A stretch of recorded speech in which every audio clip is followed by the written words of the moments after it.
Alam nyo guys, ito ang tinatawag na Micro. tiis ganda. Tiis ganda.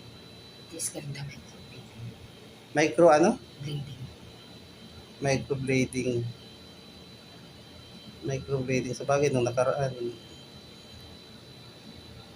Bongga.